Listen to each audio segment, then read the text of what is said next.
Vamos que vamos, galerinha guerreira! Nós estamos aqui com essa série Como Ler e Entender Obras para os Vestibulares. Nós estamos falando do livro Claro Enigma, do Drummond. Leitura obrigatória aí da FUVEST. E essa já é a segunda aula nessa orientação de leitura. Como eu falei, é um livro bastante complexo, né? Não é uma leitura fácil. Então eu estou dividindo aqui as orientações em 3 aulas. Se você não viu a anterior, procura aí no nosso canal, na playlist, né? Como Ler e Entender, e você vai achar essa aula. E nós estamos seguindo a divisão da obra em 6 partes, de acordo com os temas predominantes, tá? Essa divisão foi feita pelo próprio autor aí. Na aula 1, nós falamos das 2 primeiras partes, Entre Lobo e Cão e Notícias Amorosas. E hoje, nessa segunda aula, nós vamos falar sobre O Menino e os Homens, são 4 poemas,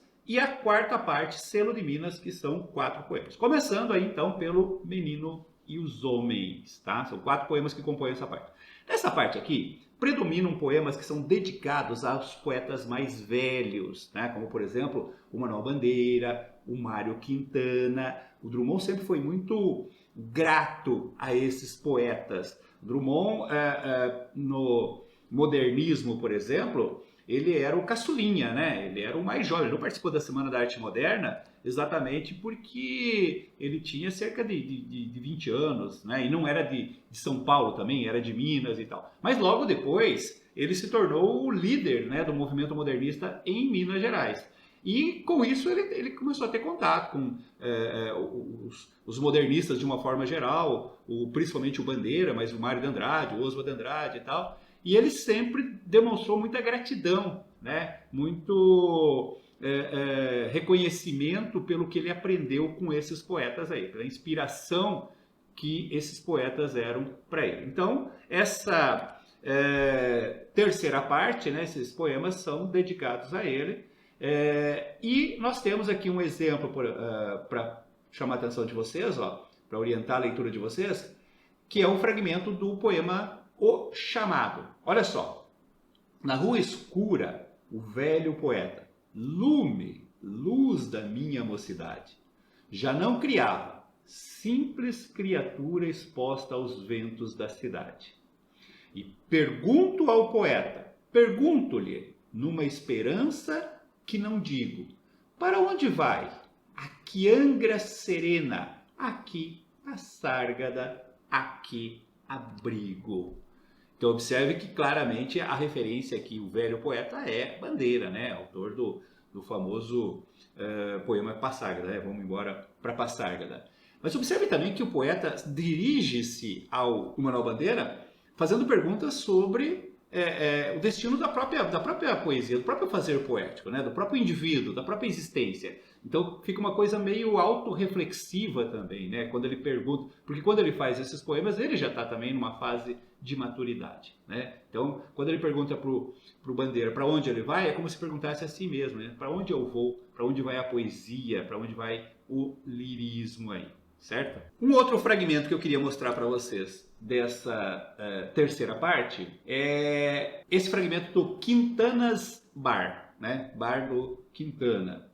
Num bar fechado há muitos anos e cujas portas de aço bruscamente se desceram, encontro que eu nunca vira o poeta Mário Quintana. Tão simples reconhecê-lo, toda identificação é vã. O poeta levanta seu copo, levanta o meu. Em algum lugar, coxilha, montanha, vai rorejando, murmurando a manhã.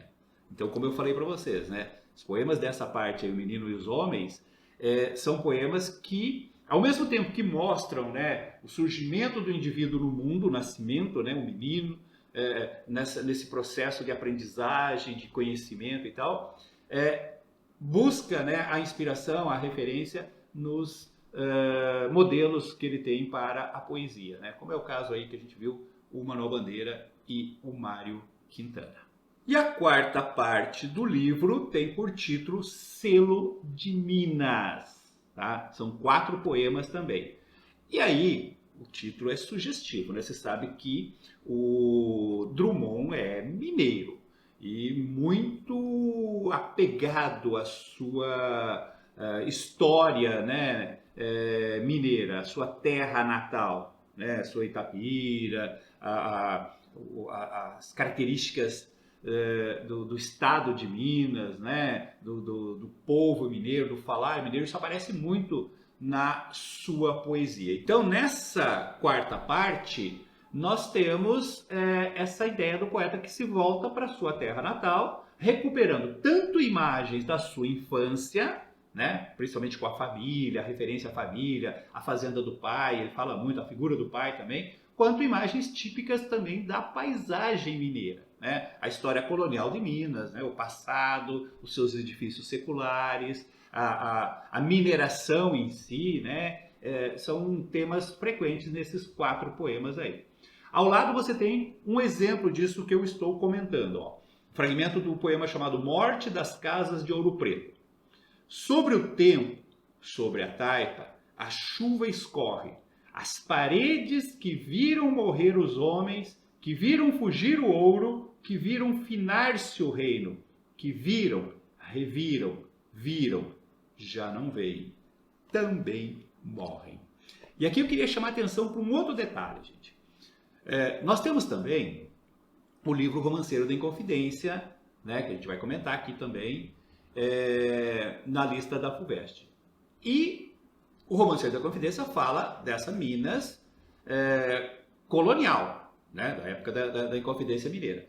Em vários poemas do Drummond, principalmente nesse selo de Minas, ele faz essa retomada, essa referência a essa Minas antiga, como vocês viram aqui, né, esses casarões aí de Ouro Preto, tá?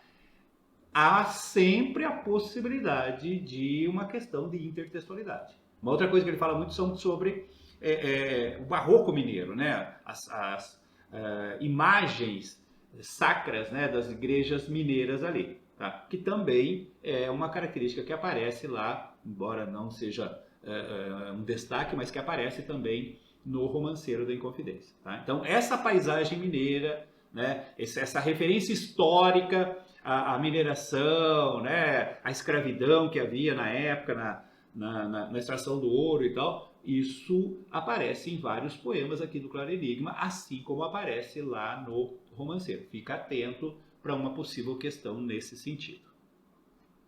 E eu queria chamar a atenção para mais um fragmento de poema chamado Os Bens de Sangue, que é um outro aspecto que aparece também nesse selo de Minas, que eu falei para vocês, que é a referência à infância, a referência à família principalmente, tá? A relação com essa família tradicional, que era representada pela figura do pai dele aí, tá? Olha só.